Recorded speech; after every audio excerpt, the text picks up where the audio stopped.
out this Lilia and Partia, or maybe Eve. It's gonna be the option for Namibia, or maybe if they want to pick Angela, they can too. Definitely can pick that Angela. We saw how effective it was in game 1 by Team Cambodia. But the Benedetta will actually be the respected ban coming in for Team Namibia against Cambodia. First pick in the second phase by Team Cambodia currently now. Oh, this is definitely a dive comp. If they actually want to go for the Lapu, they've already hovered over the Lapu. With the Faramis, with the Carmilla, they're looking to just dive into the back line that Namibia is trying to create with the front-to-back composition they kind of already have with the Lolita and the Ruby. And just as expected, it is a front-to-back composition for Team Namibia as they're hovering over the Farsa. Veil is a very interesting option, and I think it's an option that can work here up against the Lapu, the Faramis, just heroes that want to dive in, but the Balman will be locked in by Team Namibia. Very interesting hover, shadow pick on the Vexana. Ooh. And it's picked up by Team Namibia. But Vexana has a lot of, I can say maybe a potential for the team fight here, because he has the ultimate right now. It's totally different than the older one. And Bowman is gonna be the jungler for Namibia, which is it's very actually sustained for Namibia, because they have Lolita, they have Ruby, they have Bowman. If the Bowman goes with the defensive item here, I think it's enough damage from Popol Kupa and also Vexana. It depends on how they set up the team fight here. But Cambodia, they still go for this Angela pick. Interesting. T on that Angela, an absolutely lethal player in game number 1. We'll see how both teams execute their game plans here. But again, in terms of the draft, into the land of dawn for game number 2. Ladies and gentlemen, match point for Team Cambodia. They can look to end things here. And we'll see already here in the jungle. Lutu starting on that purple buff. Numero going to be starting on the orange buff. T doing the same thing here. Numeraholic just waiting to use that retribution. And we'll be able to claim it without any problems. Deja has already rotated though. You can already see that pressure. They've actually left that mid lane. Mortic will actually be losing out in the XP department, and Lutu again early on are already going to be able to take that purple buff, knowing that Numeraholic has used that retribution early on. Numero is already a level down. 1 buff start for Team Namibia. Because they are very confident with the damage that they have in the early, especially with they bring this Faramis and also T. So it will very hard for Namibia if they are trying to, force themselves to have skirmish with Cambodia. And now, boom, still giving a pressure as well towards Slasher in the bottom lane here. I don't see any problem, and the playstyle coming from Boom. It's just, he just needs to cut the lane. Numeraholic is not getting any farm. Lutu cleared out the entire top side, and guess what Boom did with the help of T? They cleared out the entire bottom side. So Lutu and Boom have completely shut Numeraholic down early on. He's still level 2 as a Bowman, a hero that usually picks up the Demon Slayer emblem, by the way, has now opted to go for the Festival of Blood here. That may be the reason as to why they're not really able to find a lot of these jungle creeps early on. Yeah. And you can see instantly Impunity, Team Cambodia going into that turtle side. Boom, stunning Numero down. Lutu picking up that turtle with retribution. Mortic gonna be dove on once again. Deja getting a beautiful Shadow Stampede. It's a double kill for Boom, and they're looking for the triple kill. Entropy under the tier 2 will not be able to escape. That's gonna be a 3-man dive with the help of the Cult Altar to survive. And with the triple kill that Boom has in the early 2 minutes, it's gonna make Boom lead more level, lead more items as well. It's gonna be the disaster for NC because he only has the level 3. So it's 2 level lead by Boom. Oh man. And he gets the purple buff again. Lutu is able to get out. Momo-chan. Oh no. So it's the same invasion, story. Yeah. It's deja vu. The invasion coming from Cambodia is not stopping. They are keep doing the same thing because they know they bring 2 support here. Angela and also Fermis. So it means the team fight and the skirmish is way longer for Cambodia. They can do whatever they please actually yeah, and right now, DJ Cambodia. can try to pull everyone with the Ghost Blaster here. I think the main problem for this Bauman is definitely that the emblem that he's decided to go for, right? He's opted to go for the Festival of Blood up against Carmilla with the Demon Slayer.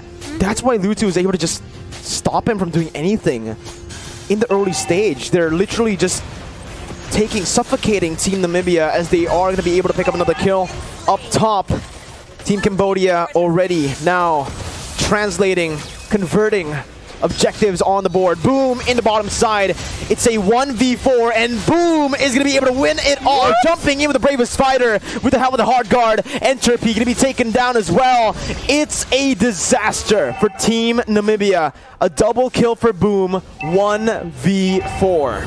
Okay, 1v4 situation, and still, as the game seems like the game number one, Namibia seems seems very lost. They seems very lost because they don't win any skirmish. They don't have any kill points here, and as the replay show, look at that, Boom with the hard guard coming in from T. He can kill everyone in front of him, and even the strongest one, such as the roamer. The damage just melt down everywhere. Oh, well, they're going for a Slasher VT, trying to go for I'm Offended, but will just be gunned down by OP on the Wesker. Entropy with the shield, able to buy a little bit more time, but OP is looking for that double. Picks it up with the gold shield as well. Impunity representing Team Cambodia, and they're doing really well for their country currently. Yeah, that's right. And now, Namibia, what they should do, because even though they are trying to do the split push thing here, I think it's kind of a little bit dangerous as well, because, you know, with the rotation they're coming from Cambodia, they can get shut down really easy. Especially they are leading way too much right now. And now look at that, I'm Offended coming from Slicer. But look at the cover that coming from Impunity here. Lutu trying to cover OP, and meanwhile, T will come with a hard guard, so it's not easy to take down all of the members from Cambodia. Boom just picks up a double kill from out of nowhere, picking up a 100 strike as well. OP now looking for the damage, sieging the turret down with the Bandit's Rage though. That's going to be the kill picked up. A double again for OP. Man, 4-0. It might be a 0-kill game this time. Cambodia dropped the kill in game number 1. They're looking for that tier 2 now in the mid lane. And honestly, Momochan, this is another, it's a deja vu from game number 1. And this is a dominant performance by Team Cambodia.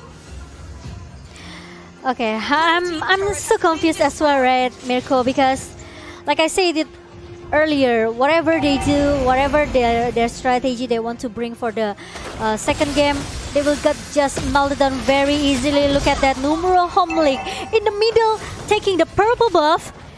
He also got ganking by the four member from Cambodia here. Bravest Fighter with a flicker comboed in. That's a double kill, looking for the triple kill under the base. Ooh! And it will be able to pick up a third kill, even though they will have to drop one over to Namibia. They're looking for the end in 6 minutes of game time. Here with the mini wave still coming in. They're tanking it up, picking up a kill onto Numero Holic under the base. And for now, Namibia, they're still able to defend. They are still able to defend because there's no minion that comes in the middle lane. And now, Cambodia, they have to step out a little bit here. They cannot force the team fight inside the base of Namibia, because even though Boom finally got shut down, first point kill for Namibia, but it's just a way to dominating from Cambodia here. So I think Namibia, they have to maybe waiting for a miracle comes to win the team fight, or maybe the skin. Oh, I think a miracle. You put it well. Miracle. That's a miracle, right? It's a miracle if Namibia can actually come back here, because look at the gold deficit. It's way too much, you know. Almost like 24k? Say 13k, sorry, I think. 14ks? Yeah, 14k. I think, yeah, it's just way too dominating, but no members coming in. But look at that, only one member, which is it's gonna be Lutu, but the ults are coming from DJ. Oh And my- DJ will make the team fight more sustained for Cambodia. And the triple kill for OP. And it's totally wiped out. It's a wipe out for Team Cambodia as they secure the first win in IESF 2022 for the MLBB division. An absolutely dominant game and a dominant series 2-0. Wow. Actually, Louis and also Fexana for our first match for today. It means that he doesn't have a lot of a pull hero for the mid lane here. And I could see that maybe he needs to trying to expand Agreed. his pull hero. So maybe he could play way more comfort for the matches. And the MVP match 2 goes games. to Deja for 2 games. The mid laner is very strong. The first game he plays Valentina. The second game he played Fermis, which is it's very it's very comfort and comfort Cambodia because every team.